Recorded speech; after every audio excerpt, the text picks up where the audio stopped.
ఈ రోజు కథ యోషి మాయాలోక ప్రయాణం.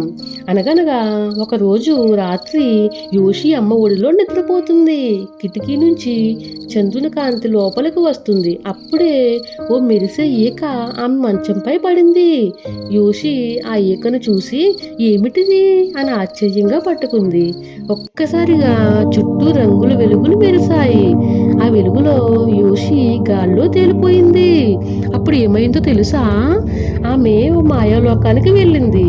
ఈ లోకం చాలా అందంగా ఉంది. అక్కడ పువ్వులు మాట్లాడతాయి, జంతువులు నవ్వుతాయి. అక్కడికి ఒక అందమైన చిలుక వచ్చింది. అది చిన్న గాజు కళ్ళద్దాలు వేసుకొని ఉంది.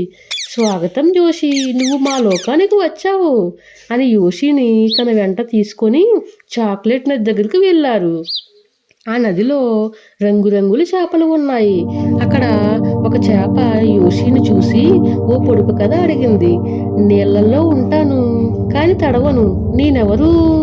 యోషి ఆలోచించి ఓ ఇదా ప్రతిబింబం అని సులువుగా చెప్పేసింది.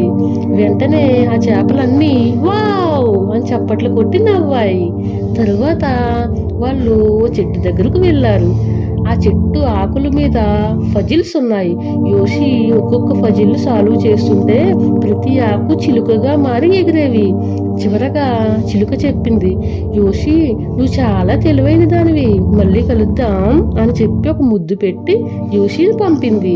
యోషి ఉదయం నిద్ర లేచేసరికి ఆ మెరిసే ఈక ఇంకా ఆమె చేతిలో ఉంది. తల్లి ఆశ్చర్యంగా అడిగింది, ఈ ఈక ఎలా వచ్చింది యోషి? యోషి నవ్వుతూ చెప్పింది, అమ్మా నేను ఈ ఈక సాయంతో ఊహామాయాలోకానికి వెళ్ళి వచ్చాను.